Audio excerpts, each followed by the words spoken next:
Larissa?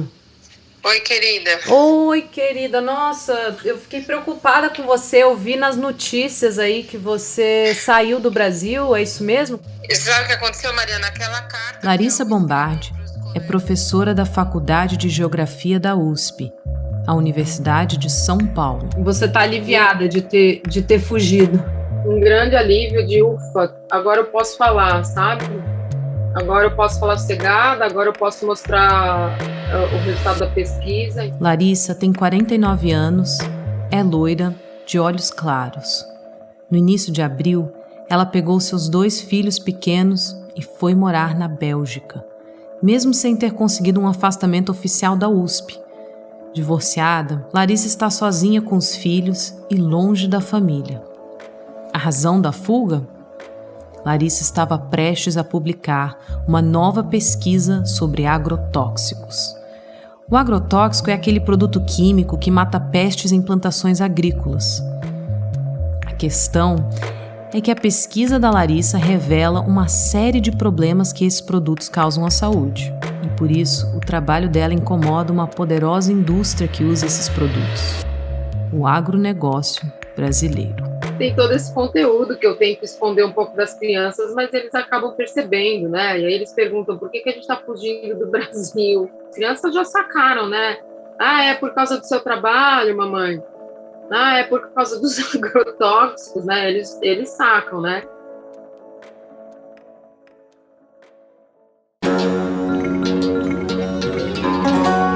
Este é o 3º episódio dos Cientistas na Linha de Frente, um podcast investigativo da agência pública sobre cientistas ameaçados.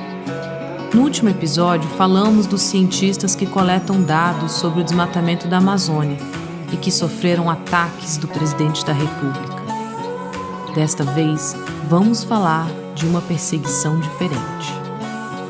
Poucos pesquisadores no Brasil têm coragem de estudar os efeitos dos agrotóxicos na saúde dos brasileiros. Neste episódio, vamos descobrir por quê.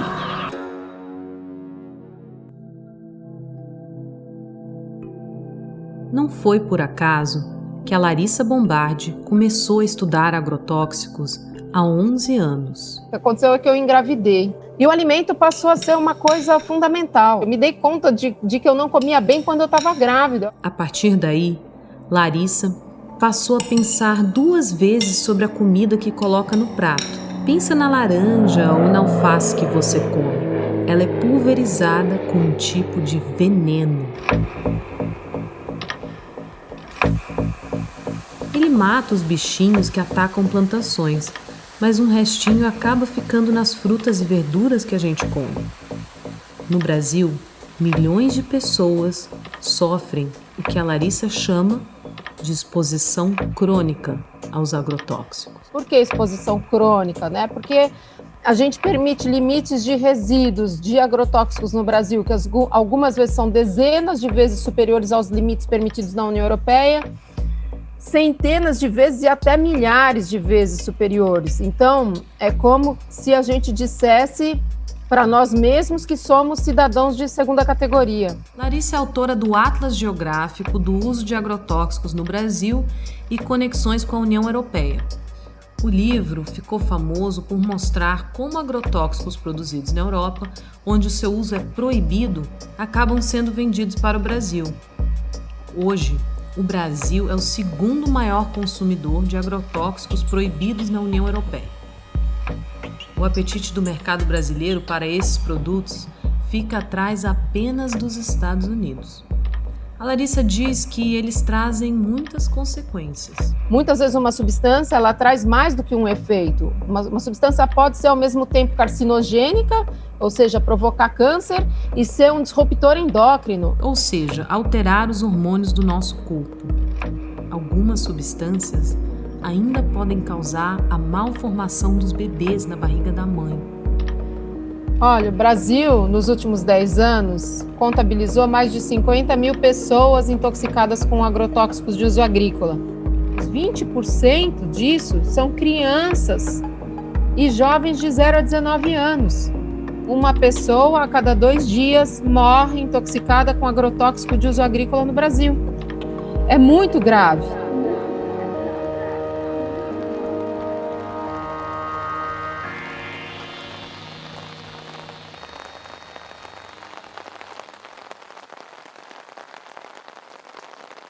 Se existem tantos riscos à saúde, por que agrotóxicos que foram banidos na Europa são campeões de venda no Brasil? É simples. A indústria de agrotóxicos é um mercado bilionário e tem muita gente interessada em continuar vendendo esses produtos. Somos uma empresa com foco em ciências para a vida. Essa é uma propaganda da Bayer, uma empresa alemã que é uma das principais donas do mercado de insumos agrícolas no mundo. Assim como ela, empresas que produzem agrotóxicos como a Syngenta, Corteva AgriScience e BASF também são líderes de venda no Brasil. Tudo isso reforça a importância do Brasil para a Bayer e renova o nosso compromisso com o produtor rural, parceiros, comunidade científica e com a agricultura. Sem dúvida, o Brasil é bem importante para empresas como a Bayer.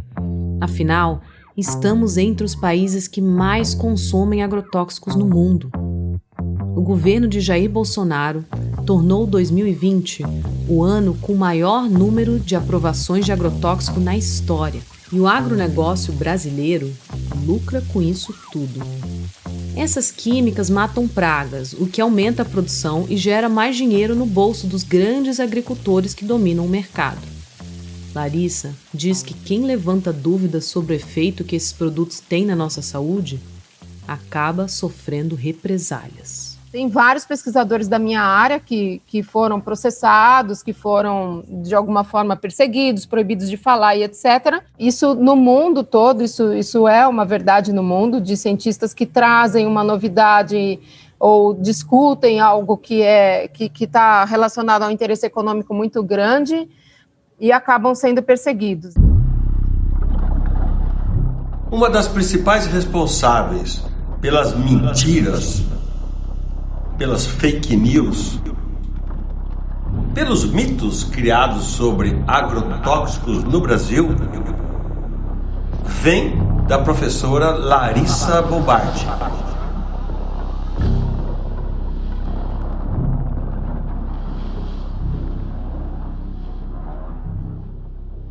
Esse é o Chico Graziano, um agrônomo e político brasileiro que era do PSDB.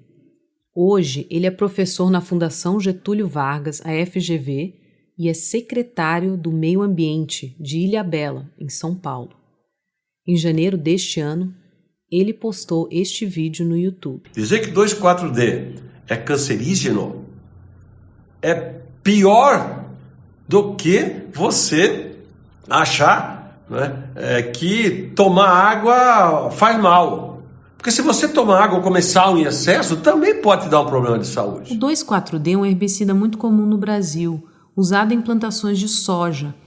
Ele foi classificado pela Agência Internacional de Pesquisa em Câncer como possível cancerígeno. Agora, fazer como essa professora, que vem para a rede da internet, dizer umas barbaridades, ficar criando uma fábrica de mitos, de fake news contra os defensivos agrícolas, olha, francamente falando, é um atraso de vida. Essa não foi a primeira vez que Larissa foi confrontada desse jeito. Recentemente, a Associação Brasileira dos Produtores de Proteína Animal mandou uma carta para a reitoria da USP, questionando o trabalho dela. Larissa diz que começou a receber ataques em 2019, depois que seu Atlas foi lançado na União Europeia. Eu posso te relatar que eu comecei a ter insônia depois disso. Não sabia o que era insônia na minha vida antes desse momento.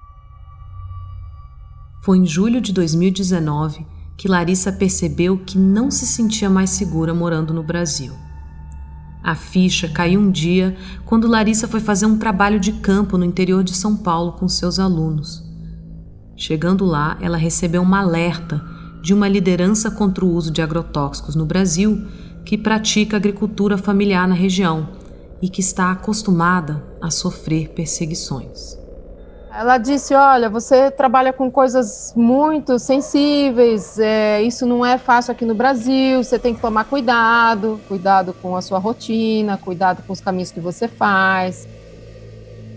Eu sinto, Larissa, que é difícil para você falar de como isso te afeta pessoalmente. Olha, eu tento fazer um esforço por mim e pelos meus filhos de não pirar, porque meus filhos dependem de mim, entende? Tudo que eu quero é eles crescerem bem, crescerem com saúde, crescerem no ambiente de segurança. A única coisa que eles não precisam é de uma mãe pirando, sabe? Entende? Nem posso estar nesse lugar de vítima, eu não posso estar nesse lugar de vítima porque eu tenho 2 filhos para criar, entende?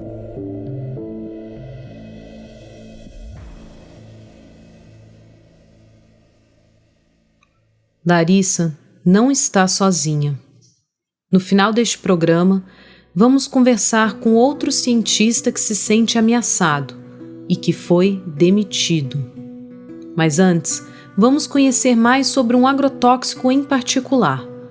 A Ana Aranha é jornalista da ONG Repórter Brasil. Ela cobre agrotóxicos desde 2018 em parceria com a agência pública. A gente sempre coloca nas nossas matérias que o Brasil é um dos maiores consumidores de agrotóxicos proibidos pela União Europeia. E o principal produto responsável por isso é o paraquat. O paraquat é o 6º agrotóxico mais vendido no Brasil e é considerado um dos mais letais do mundo. Ele é proibido na Europa e na China. No Brasil, agrônomos no YouTube, como este que vocês vão ouvir agora, descrevem o paraquat de outro jeito. Olá amigos, o paraquat é um herbicida de ação total que apresenta uma boa eficiência e um bom custo-benefício.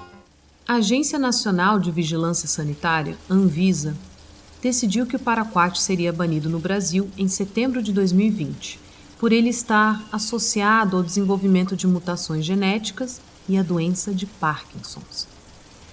Mas a Ana Aranha descobriu que o agronegócio estava tentando impedir que a proibição entrasse em efeito.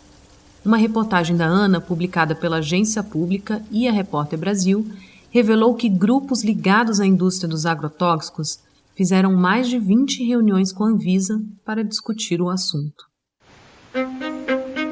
Brasil e Mato Grosso já são reconhecidos como grandes produtores de alimentos. Um dos principais grupos tentando manter o paraquat no mercado é a AproSoja, a Associação de Produtores de Milho e de Soja do Mato Grosso. Com trabalhos técnicos baseados em critérios científicos e proporcionando debates, a AproSoja desenvolve ações e projetos que visam o crescimento sustentável da agricultura. A AproSoja entrou com o argumento na Anvisa de que a proibição do paraquat deveria ser adiada até que uma nova pesquisa sobre o tema ficasse pronta. E graças a uma liminar da Justiça, eles conseguiram esse adiamento. A tal pesquisa era financiada pela AproSoja e conduzida pela Universidade Estadual de Campinas, a Unicamp. O estudo tentava comprovar que o paraquat não faz mal para o trabalhador que aplica o produto no campo. O problema é que dezenas de estudos internacionais já tinham comprovado que o produto não é seguro. Então, toda essa bibliografia internacional ia ser questionada por uma pesquisa que ainda estava em curso. Aí a gente foi atrás de descobrir que pesquisa era essa tão poderosa que poderia ter um efeito tão importante, sendo que nem tinha sido concluída ainda. A Ana descobriu que a pesquisa tinha vários problemas. A ideia era colher a urina de trabalhadores rurais que aplicam o paraquat em plantações de soja no Mato Grosso. Depois, essa urina seria analisada para ver se o trabalhador tinha sido ou não intoxicado pelo produto. Mas como as amostras eram colhidas em fazendas indicadas pela própria AproSoja, a Ana concluiu que isso comprometeria a credibilidade da pesquisa. O cara vai lá e ele aplica agrotóxico 2 ou 3 vezes por ano no trator da fazenda. E ele faz isso de um jeito X.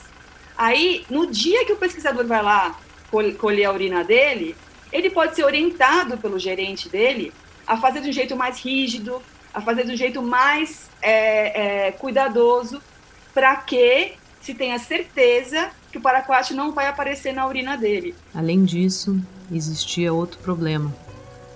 o estudo testaria a urina apenas dos trabalhadores que pulverizam paraquat dentro de tratores com cabines fechadas. E essa não é a realidade de grande parte das fazendas pelo Brasil. Muitos camponeses manipulam o paraquat sem proteção. Se fosse para reverter a proibição do paraquat no Brasil inteiro, o estudo precisaria levar em consideração que nem todos aplicam o produto em condições seguras. Cada pessoa diferente que eu entrevistava me levantava uma questão metodológica diferente para questionar a pesquisa. Eram muitas.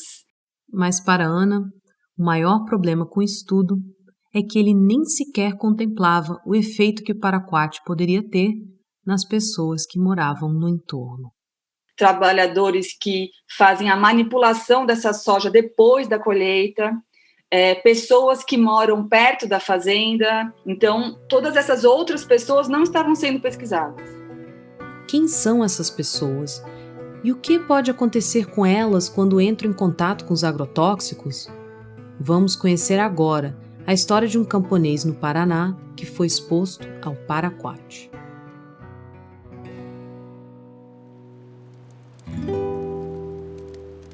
Não sei se vocês já viram a imagem de um pulmão e perceberam como ele lembra o desenho de uma folha. Sempre achei bonito, mas no caso que eu vou contar hoje, foi uma triste coincidência. Pois foi igual folha que o pulmão de Júlio Quintino queimou um dia. Foi num dia como esse, em 2016. Um dia comum em que pouca coisa se espera além das coisas de sempre. Café, banho, trabalho, uma prosa no fim da jornada. Mas Júlio precisava apanhar umas castanhas de soja para alimentar o gado, que era o sustento da família. Pegou algumas que foram dispensadas por uma fazenda vizinha. Num dia normal, com aquilo Júlio faria uma ração da boa para o gado não secar de fome. Mas aquele não era um dia comum, e quem iria secar logo mais era o próprio rapaz de 22 anos ainda. Aconteceu que naquelas casquinhas tinha um veneno, coisa que não existe na natureza, criada pelo homem para matar aquilo que o homem chama de praga. Parecia mais que praga foi o sofrimento de Júlio. A febre lhe ardeu que nem verão quente e a pele foi se soltando, igual árvore no outono. O nome do veneno era paraquat e precisou só um restinho dele para acabar com a vida do jovem Júlio. Os médicos desacreditaram do que viram, a família se apegou na fé, mas não teve jeito. Júlio não veria nem mais verão, nem outono, nem café, nem prosa no fim do dia.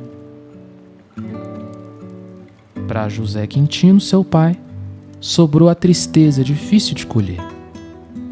Em seu campo, só a secura de uma saudade sem fim.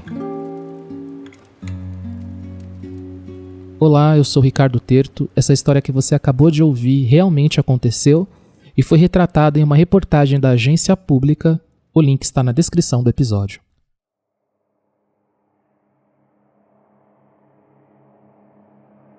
138 pessoas morreram intoxicadas pelo paraquat na última década no Brasil.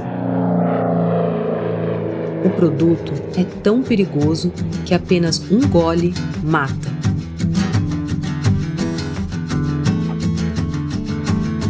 Mesmo assim, a AproSoja usava a pesquisa problemática revelada na reportagem da Ana para convencer a Anvisa de manter o produto no mercado. Procurei a AproSoja e eles me falaram por e-mail que, abre aspas, o estudo é de extrema importância e interesse dos produtores de soja e milho associados à AproSoja Mato Grosso, fecha aspas. Hoje nós estamos numa situação bastante calma, bastante tranquila, né? O número de intoxicações agudas, que é aquela intoxicação grave, tudo, tem sido baixíssimo no Brasil, contando muito pouco. Esse é o Ângelo Trapé, falando no canal Coma Bem do YouTube. Ele é o médico e professor aposentado da Unicamp que foi escolhido pela AproSoja para comandar a pesquisa. O Ângelo não quis me dar uma entrevista, Mas quando foi entrevistado pela Ana, revelou que foi ele que ajudou a levar a pesquisa para a respeitada Universidade de Campinas, a Unicamp.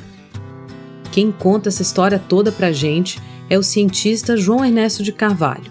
Ele era o diretor da Faculdade de Ciências Farmacêuticas da Unicamp quando a pesquisa da ProSoja estava sendo conduzida por lá. Aquela associação de produtores de soja lá do Mato Grosso, que queriam provar o impossível, né, que o paraquat é seguro. Você tem 30 anos de pesquisa mostrando todos os efeitos adversos, mas eles queriam alguma pesquisa que pudesse provar isso. Procurei o João para entender como uma pesquisa tão problemática foi parar em uma universidade respeitada como a Unicamp.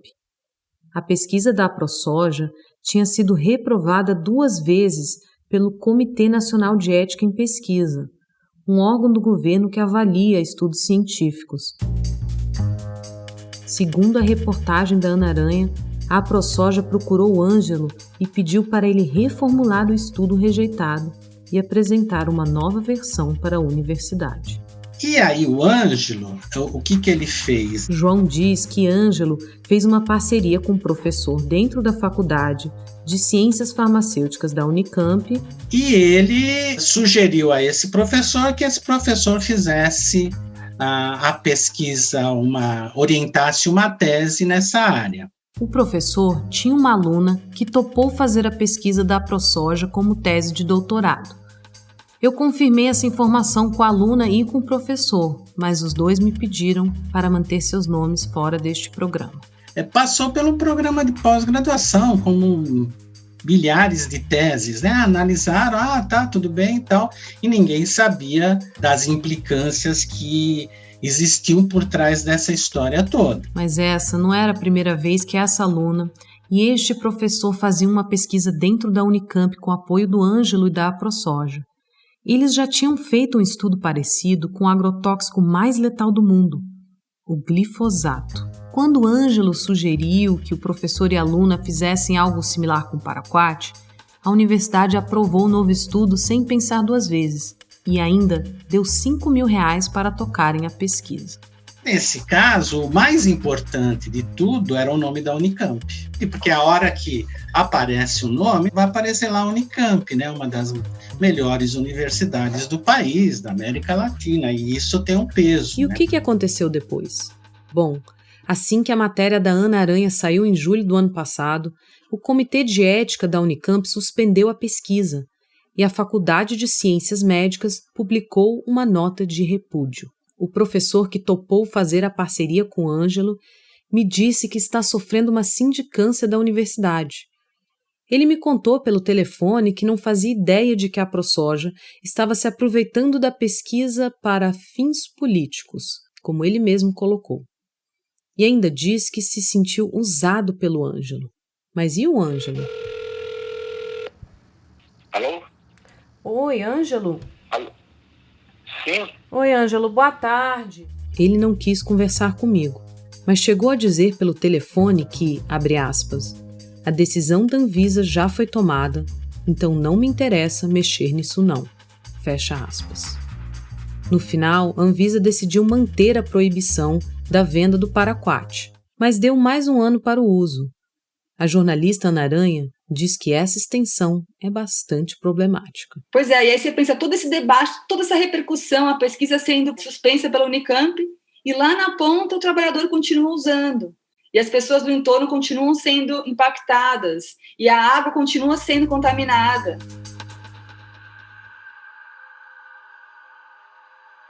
Essa história toda lançou luz sobre outra triste realidade.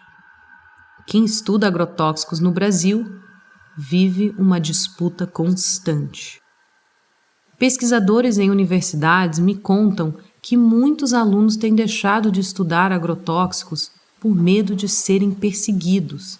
Resultado? O tema é esvaziado e os poucos cientistas que se aventuram a estudar os agrotóxicos dentro dos seus institutos de pesquisa podem sofrer pressões no trabalho.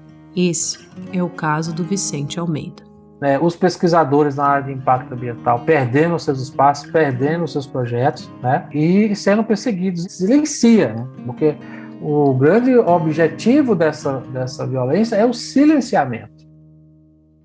Vicente hoje está em Brasília. Ele tem 49 anos, usa óculos e barba e tem um enorme entusiasmo pelo meio ambiente. Concursado, ele foi trabalhar na Embrapa, a Empresa Brasileira de Pesquisa Agropecuária, em 2005. A Embrapa é uma empresa pública de pesquisa ligada ao Ministério da Agricultura. Vicente trabalhava lá como pesquisador de impactos ambientais. Quando eu comecei a fazer pesquisas nesse campo, né, identificando problemas ambientais, eu comecei a perceber uma política institucional completamente avessa, né, ao debate sobre o prejuízo que essas práticas estavam causando. Ao longo dos anos, ele diz ter sofrido uma perseguição lenta e silenciosa dentro da instituição. Eles ficavam construindo um clima de ódio dentro da empresa contra mim. E qualquer denúncia que saía lá dentro, eu também era sindicalista, diziam que era eu. Vicente alega que a Embrapa isolava ele. Deixou, por exemplo, de divulgar as suas pesquisas ou de chamar ele para eventos e audiências voltadas para temas que ele estudava. Para você ter uma ideia, eu vivia como zumbi lá, né? Eu entrei com uma ação judicial pedindo a transferência da minha unidade e ganhei. A Justiça do Trabalho reconheceu que a Embrapa estava causando, abre aspas, um sofrimento psicológico e violando a dignidade humana, fecha aspas. E eu adoeci muito, problemas musculares, psicológicos.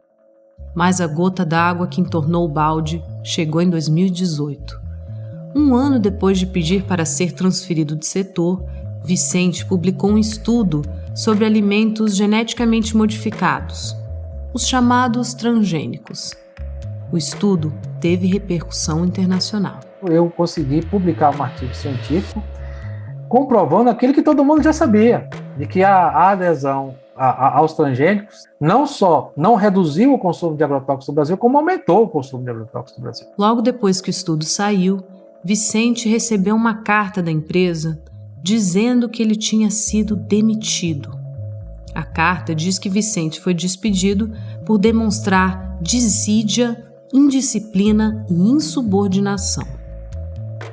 Procurada, a Embrapa diz por e-mail que, abre aspas, não pode prestar informações sobre o caso por se tratarem de questões pessoais, fecha aspas. Vicente agora está recorrendo na justiça para anular a demissão.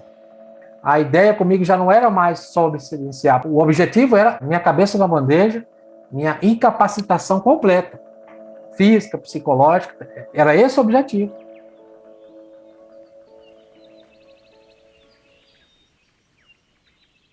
Depois de ser demitido, Vicente conta que percebeu que a perseguição que sofreu era parte de um problema maior. Ele começou a devorar estudos internacionais sobre pesquisadores perseguidos. Mas aqui no Brasil existe pouca informação sobre o tema. E sem uma rede de apoio, muitos estão sofrendo em silêncio. Então, é que nem aquela música, eu gosto muito dessa frase, né? Paz sem voz. As pessoas estão com medo, né? Estão com medo de falar. Vicente passou a se perguntar: quantos cientistas no Brasil estão passando por algo parecido, mas ninguém sabe? Ele começou a conversar com outros colegas e descobriu que vários partilhavam da mesma dor. Assim como ele, muitos cientistas enfrentaram boicotes dentro dos institutos de pesquisa. O objetivo final é silenciar, desqualificar, tirar a credibilidade daquele que emite aquela informação, né? Então, para isso, existem vários ritos processuais. Você, por exemplo, abrir processos e nunca encerrar esses processos. Ameaças e chantagens psicológicas, né? Ameaça de demissão, o cara não se comportou, faz um procedimento lá esdrúxulo e demite o cara. Vicente, então, decidiu finalmente juntar as vozes de todos que se sentem perseguidos. E hoje me dedico a defender os cientistas e todos os trabalhadores que estão apresentando à sociedade a necessidade de mudanças concretas em defesa do meio ambiente e da saúde. Em outubro de 2020, Vicente fundou com outros pesquisadores a Rede Irerê, uma rede de apoio para cientistas ameaçados. Os 16 integrantes da rede pretendem criar uma base de dados de todos os cientistas ameaçados no Brasil. Sem suporte financeiro, eles buscam, por enquanto, montar uma rede de associados e passar uma mensagem adiante. O cientista que se sente perseguido não está sozinho. Lembra da Larissa Bombardi, a cientista que fugiu do Brasil e contou a sua história no início deste episódio? Ela se juntou à Rede Irerê em março deste ano. Você vai continuar batalhando para estudar os agrotóxicos, apesar de você ter essa pressão psicológica tão forte, né? Desistir nunca passou isso pela minha cabeça. Eu acho que, ao contrário, eu acho que eu estou no caminho certo. Na verdade, todo esse incômodo que o trabalho provoca só está me mostrando que eu estou no caminho certo, que é uma coisa necessária. É um caminho de mão única, só dá para ir em frente, não dá para voltar para trás.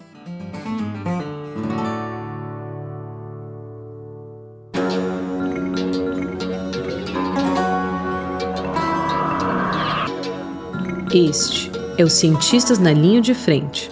Direção, roteiro, reportagem e locução, Mariana Simões. Montagem, mixagem, masterização e música tema, Ricardo Terto. História de um camponês, roteiro e locução, Ricardo Terto. Editora e coordenadora geral, Natália Viana. Apoio, Instituto Serra Pilheira.